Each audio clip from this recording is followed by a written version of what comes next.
No matter how difficult life is, no one is beyond the possibility of being made, despite all the problems they have, all the limits they have to face. It's part of our human condition. No one has a perfect life. People, when did we start to understand happiness as a possible project? When we stop idealizing it, I'll be happy when this is like this.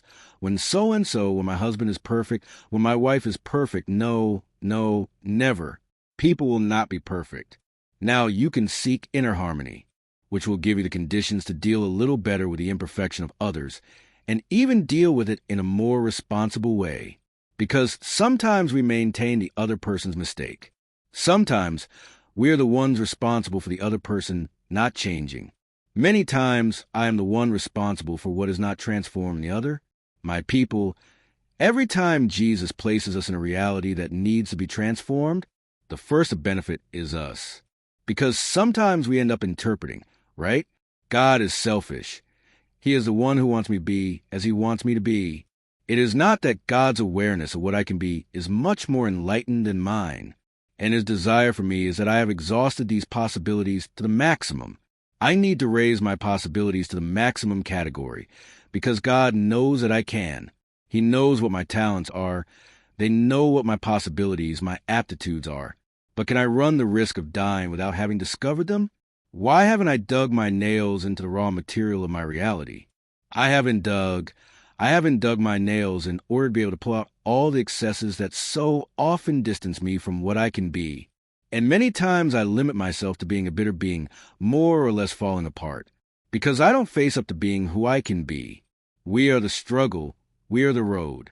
I am transforming myself. I am doing things. I am adding to my experience everything that I gather along the way. That is what makes me happier, my people. I particularly like to use the terms fulfilled and happy much more. I need to fulfill myself as a person. I think the word fulfillment inspires a little more than happiness. I am a fulfilled man, even with problems. I am in the right place, doing the right thing. That is why I will sleep well. That is why I will be satisfied with the struggles that I have. Everyone has difficulties. It is not in your work that you have difficulties. But no, you can even at first. Are you fooling yourself into thinking that you have more problems than me?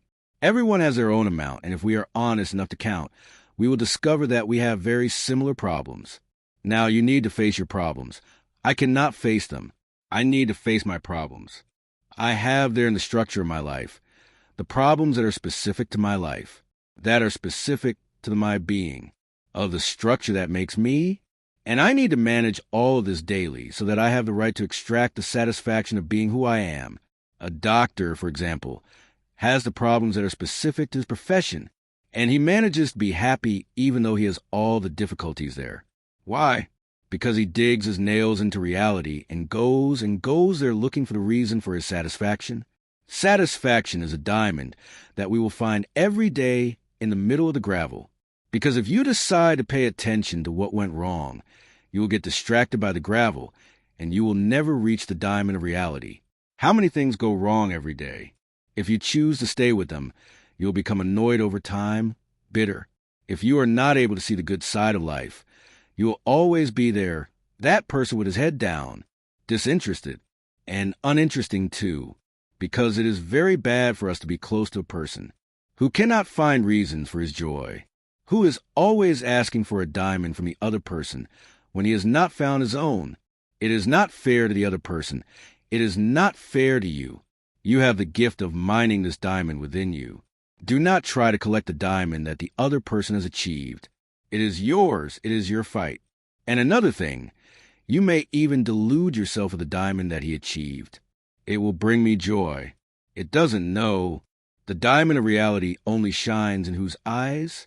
Who actually produced it? Me. It is necessary to produce.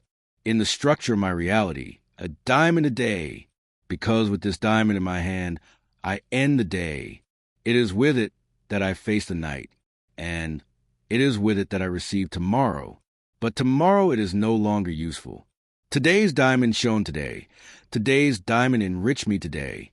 Tomorrow I have to start the fight all over again, because it does not survive the light of day tomorrow. was it useful for? Today, tomorrow reality will be different.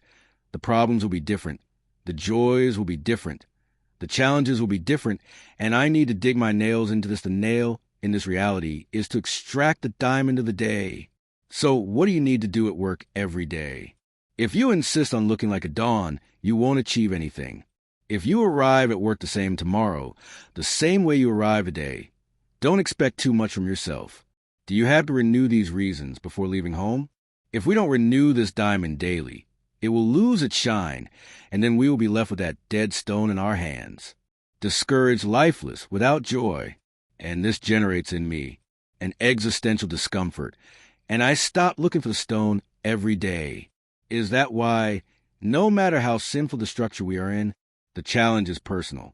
I have to find the stone, the diamond that is in the middle of so much gravel. Otherwise, my life will lose its meaning. My life will lose its shine. It will lose its vigor. If in your home, if you do not do your best to be the best son, the faithful husband, the faithful wife, the brother, this will fade over time. And soon you will no longer believe in your experience. When you stop believing in what you can achieve from yourself, you are decreeing your death sentence. And when you let yourself be carried away by what is most petty in you, you decree your death sentence. And it is not enough to be among others. You need to be with others. But we can only be with others when how we manage to do this. Harmonize in the deepest part of our hearts, our identity, our personal struggle, our self-knowledge. This sieve where nothing escapes. To the questioning of conscience. Am I being negligent? Am I failing to seek that precious stone? Am I insisting on keeping what I have already achieved for myself? Am I not using it? Going further? Like an old cowboy leading the cattle, driving the days along the long road. Is this how God wants us? We do not have a perfect life, but we can be a good prospector. Christian motivation to God, all glory and praise.